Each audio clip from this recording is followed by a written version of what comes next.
Hello everyone, welcome back to All About Mathematics. If you like our content, don't forget to like, share and subscribe our channel. So previous video में हमने जून 2018 में complex analysis से पूछे गए 6 question discuss कर लिए थे. 4 are from part B and 1 is from part C. So part C से जो क्वेश्चन डिस्कस किया था उसमें एक ऑप्शन रह गया था, वो इस वीडियो में डिस्कस करेंगे and rest 3 question are from part C, वो भी डिस्कस करेंगे इसी वीडियो में. So let us start with the first question with option C. हमने ऑप्शन सी डिस्कस नहीं किया था प्रीवियस वीडियो में. ऑप्शन सी कहता है the set N belongs to N. Natural number का वो सेट जिसमें ए एन इक्वल्स टू 0 आ रहा है, इज इनफाइनाइट है, देन फंक्शन कांस्टेंट होगा. सो फंक्शन कांस्टेंट पहले तो हमने क्वेश्चन डिस्कस किया था कि डी एक ओपन यूनिट डिस्क है जिसका सेंटर एट 0 है और कॉम्प्लेक्स प्लेन में है. Then F D to C be an analytic function. F U plus iota V है वे U and V are real and imaginary part of F. और F Z हमें sum of A N Z N is power series की form में लिखा गया है. Then function constant होगा. देन ऑप्शन सी अगर है देन फंक्शन कांस्टेंट होगा क्या. सो यहाँ n belongs to natural number का सेट अगर इनफाइनाइट है जिसके लिए n equals to 0 then set infinite होगा. So latest take counter example sine Z का अगर एक्सपेंशन करते हैं देन हमारे पास फॉर्म आती है z minus Z cube by 3 factorial plus Z raise to the power 4 by 5 factorial 5 by 5 factorial minus and so on. इस type से form आएगी. सो इस केस में अगर देखते हैं then a2 a4 and so on, ये जो भी इवन नंबर की टर्म्स हैं वो सारी जीरो हो रही है. सो ये सारी जीरो हो रही है देन इवन नंबर का सेट हो जाएगा. सो यहाँ से n belongs to natural number है 2 4 6 8 जिनके लिए a2 a4 a6 a8 and so on सारी टर्म जीरो आ रही है. तो ये सेट इनफाइनाइट है. बट स्टिल साइन जेड ये तो हमारे पास कांस्टेंट फंक्शन नहीं है. सो यहाँ से ये कहता है कांस्टेंट होगा, ये कंडीशन है, दैट्स वाई ये कंडीशन है बट स्टिल कांस्टेंट नहीं है. सो यहाँ से ये ऑप्शन डिस्कार्ड हो गया. सो इस क्वेश्चन में करेक्ट ऑप्शन आएंगे हमारे पास A B and D are correct options. Now come to the next question. Next question is saying suppose that f c to c is an analytic function then f is a polynomial. Function polynomial होगा if then first condition कह रही है for any a belongs to c if fz equals to sum of a and z minus a raised to the power n is a power series expansion at a then a n equals to 0 for at least one a. So one by one अगर options को discuss करते हुए चलें, यहाँ ए N equals to 0 लिया हो for at least one A.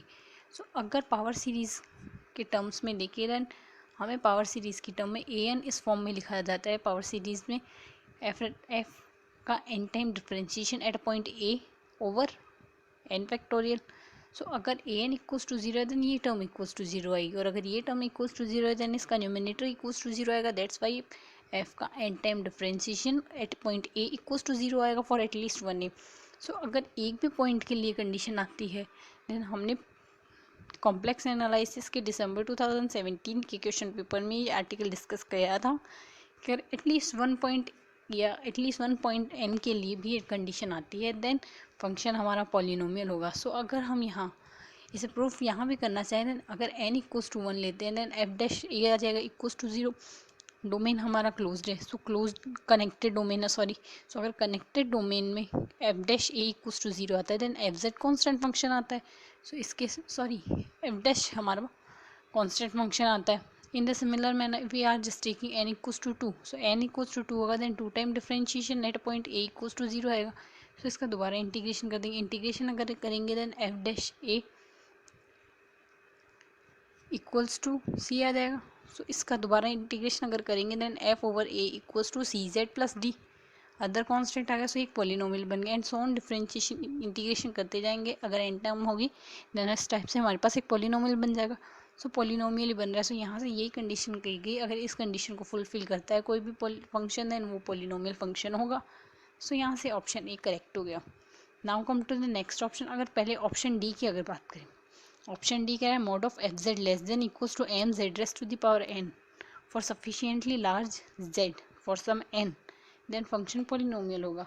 सो इस question को हम generalise version of Liouville's theorem से प्रूफ करें then generalise version of Liouville's theorem कहता है an entire function F which satisfy the inequality F Z less than equals to M Z raise to the power alpha for some alpha greater than equals to 0 and m is greater than equals to 0 and z is greater than 0 mod of z greater than 0 then यहाँ से mod z sufficiently large हो गया और bracket alpha में जो दिया हुआ है उसकी वो है greatest integer function of alpha. So यहाँ पे एफ जेड हमारे पास एक पॉलिनोमियल फंक्शन आया है जिसकी degree greatest integer function of alpha है। सो हमारे पास ये पॉलिनोमियल फंक्शन आ गया। सो अगर एफ कोई भी एफ इस कंडीशन को फुलफिल करता है, mod of F is less than equals to M Z raised to the power alpha, then वो फंक्शन पॉलिनोमियल फंक्शन होगा। यही हमें क्वेश्चन में आस्क किया गया है। इस केस में फंक्शन पॉलिनोमियल होगा या नहीं होगा। सो यहाँ से ये कंडीशन ल्यूवेल की जनरलाइज फॉर्म से करेक्ट हो गई। तो ऑप्शन डी भी करेक्ट आ गया और ऑप्शन ए भी करेक्ट आ गया। Now come to the option B. Option C, अगर ऑप्शन सी की बात करें, modulus of F Z equals to M for some M, then M हमारे पास एक बाउंडेड वैल्यू है। सो किसी भी फंक्शन की वैल्यू बाउंडेड आ जाए, किसी भी एनालिटिक फंक्शन की वैल्यू अगर बाउंडेड आ रही है, देन बाई ल्यूवेल्स थ्योरम ऐसा फंक्शन हमारे पास कांस्टेंट फंक्शन होगा। और कांस्टेंट फंक्शन हमें पता है एक पॉलिनोमियल होता है। दैट्स वाई यहाँ से ऑप्शन डी जीरो पॉलिनोमियल होता है 0 डिग्री का। सो यहाँ से ऑप्शन सी करेक्ट आ जाएगा, ऑप्शन डी करेक्ट आ गया और ऑप्शन ए करेक्ट आ गया। Now come to the last option, option B. अगर देखें, limit z tends to infinity mod of F Z equals to infinity.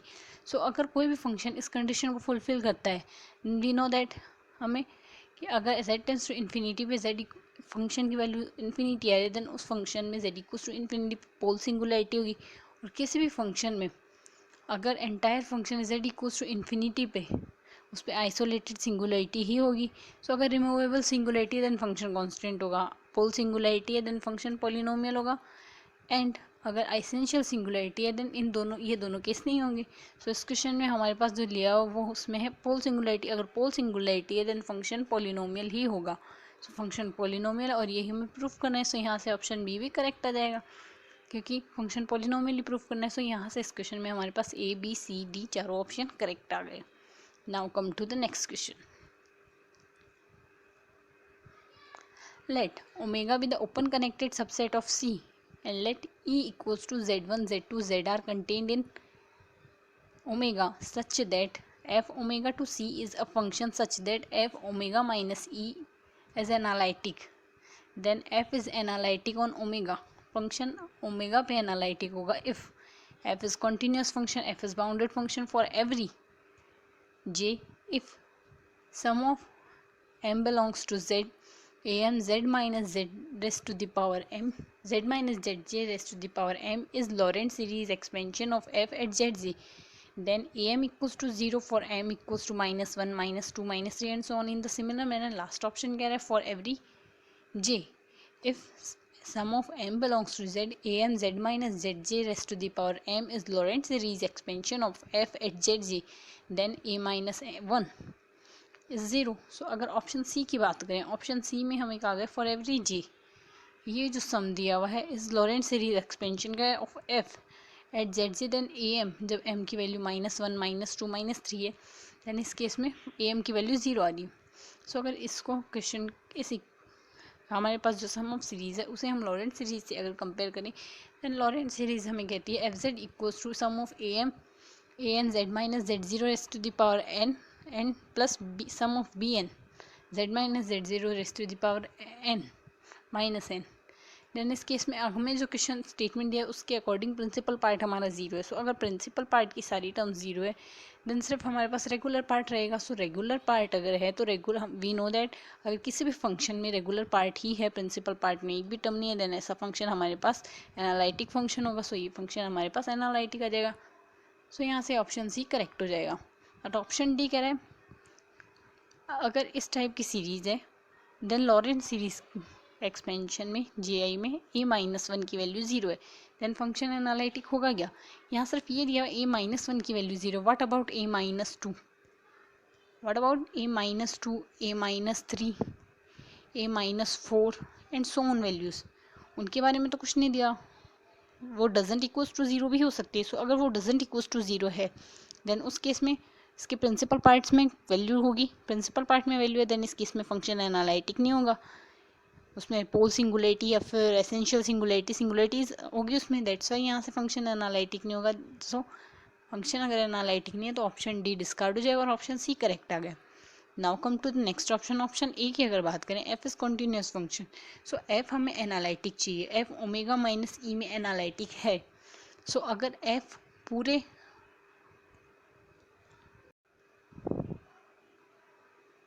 So अगर फंक्शन एनालिटिक होगा देन फंक्शन पूरे ओमेगा पे एनालिटिक होगा, देन ये इम्प्लाइज करेगा function omega minus L E पे तो एनालिटिक है, फंक्शन ई पे भी एनालिटिक होगा। और फंक्शन ई पे एनालिटिक कैसे होगा? जब भी फंक्शन कॉन्टीन्यूस होगा। सो अगर ये function E set Z1 Z2 distinct points का जो सेट है उसमें अगर कंटिन्यूस है देन वो फंक्शन एनालिटिक होगा। सो उस वजह से हमें continuity required necessary and sufficient condition हो। सो अगर फंक्शन ओमेगा में कॉन्टीन्यूस डिफाइन हो जाए देन वो फंक्शन एनालिटिक हो जाएगा। दैट्स वाई, क्योंकि कंटिन्यूस होगा देन लिमिट एग्जिस्ट करेगी और लिमिट इक्वल होगी। So limit corresponding limits equal होगी, left hand limit and right hand limit. So यहाँ से फंक्शन एनालिटिक हो जाएगा। सो फंक्शन कॉन्टिन्यूस होगा देन एनालिटिक हो जाएगा। सो ऑप्शन ए करेक्ट हो गया। और ऑप्शन बी कह रहा है फंक्शन बाउंडेड होगा। फंक्शन बाउंडेड होगा, अगर कोई भी एनालिटिक फंक्शन अगर बाउंडेड होता है देन वो फंक्शन कांस्टेंट हो जाता है। बट ये तो कोई नेसेसरी नहीं कंडीशन नहीं है कि फंक्शन को एनालिटिक होने के लिए कांस्टेंट होना ही ज़रूरी होता है। डेट्स वाई यहाँ से ये स्टेटमेंट डिस्कार्ड हो जाएगा।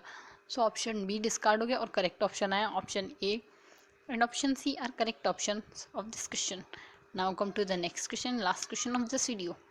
Next question is saying which of the following statements are true? First statement is saying if AK is bounded then sum of AK ZK defines an analytic function on the open unit disk. So अगर let us take AK is bounded. So AK bounded में अगर AK equals to हम 1 assume करते हैं then sum of AK आ जाएगा 1 Z square and so on. Type से conditions बनेगी। सो ए के हमने ये लिया है दैट्स वाई ये सम ऑफ, इससे हम लिख सकते हैं 1 minus sum of 1 minus 1 by Z की फॉर्म में आ गया। ये एक्सपेंशन सिंप्लीफाई हो गया 1 माइनस 1 ओवर 1 माइनस जेड की फॉर्म में आ गया।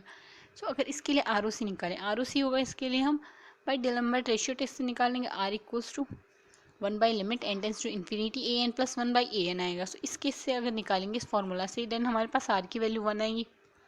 अगर आर ओ सी 1 आ रही है तो किसी भी पावर सीरीज़ के लिए अगर आर ओ सी 1 है देन कोई फंक्शन जो आएगा उसका उस डोमेन के अंदर उस आर ओ सी के अंदर वो एनालिटिक होगा, बाहर नॉट एनालिटिक डाइवर्जेंट होगा। और बाउंड्री का अगर निकालना हो सो अगर ये फंक्शन हमारे पास ये बन रहा है 1 बाई 1 माइनस जेड तो बाउंड्री जेड इक्वल्स टू 1 आएगी। सो 1 पे ये फंक्शन डिफाइन नहीं हो रहा, सो डिफाइन नहीं हो रहा देन यहाँ एनालिटिक नहीं होगा। देन यहाँ से ऑप्शन करेक्ट हो जाएगा। Z defines an analytic on a open unit disc, क्योंकि Z लेस देन 1 के लिए आएगा ना, Z लेस देन 1 के केस में ये एनालिटिक हो जाएगा और इक्वल्स टू के केस में ये एनालिटिक नहीं होगा। सो यहाँ से ऑप्शन डी डिस्कार्ड हो गया क्योंकि इक्वल्स टू के लिए कन्वर्जेंट नहीं है, इक्वल्स टू के लिए फंक्शन डिफाइन नहीं हो रहा। Let's I option D discard हो गया एंड ऑप्शन ए करेक्ट हो गया। ऑप्शन बी कह रहा है sum of Z K defines an analytic function on open unit disc then A K converse to 0। हमने यहाँ जो सीक्वेंस लिए ए के इक्वल्स टू 1। सो यहाँ से 1 के केस में ये कन्वर्स करी 1 पे, 0 पे कन्वर्स नहीं करी। देन यहाँ से ऑप्शन बी डिस्कार्ड हो गया। ऑप्शन डी पहले डिस्कार्ड हो गया था। लास्ट ऑप्शन अगर ऑप्शन सी की बात करें, ऑप्शन सी कहता है F Z equals to sum of A K Z K and G Z equals to sum of B K Z K are two power series of function whose radii of the convergence are 1 then the function F and G F dot G product has a power series represent of the form CKZK on the open unit disk। सो हमारे पास FZ इस question में FZ जो sequence लिया है FZ इस तरीके से लिया है, इसकी रेडियस ऑफ कन्वर्जेंस 1 है। इन द सिमिलर मैनर अगर GZ की बात करें, GZ हमारे पास जो सीक्वेंस ली है उसकी भी रेडियस ऑफ कन्वर्जेंस 1 ही है, इसी के अंदर आएगा ये। तो जो CK आएगा हमारे पास, CK जो सीक्वेंस है F और G का प्रोडक्ट है देन वो भी हमारे पास एक ऐसी ही सीरीज़ बनेगा जिसकी रेडियस ऑफ कन्वर्जेंस 1 होगी। सो इससे हम समझ सकते हैं कि F की रेडियस ऑफ कन्वर्जेंस 1 है, C की रेडियस ऑफ कन्वर्जेंस 1 है, then F dot G implies C की जो रेडियस ऑफ कन्वर्जेंस बनेगी ये भी 1 नहीं होगी। सो ये भी ओपन यूनिट डिस्क में ही डिफाइन होगी। सो यहाँ से ये स्टेटमेंट करेक्ट आ जाएगा। सो इस क्वेश्चन में करेक्ट स्टेटमेंट आया option A and option C are correct options. So आज के इस वीडियो में हमने पार्ट सी के 4 क्वेश्चन डिस्कस कर लिए हैं। प्रीवियस वीडियो में हमने पार्ट बी के सारे क्वेश्चन डिस्कस कर लिए थे। सो हमने जून 2018 में पूछे गए कॉम्प्लेक्स एनालिसिस के सारे क्वेश्चन डिस्कस कर लिए। अगर आपको वीडियो पसंद आया हो तो वीडियो को लाइक शेयर एंड सब्सक्राइब करना ना भूलें। Thank you.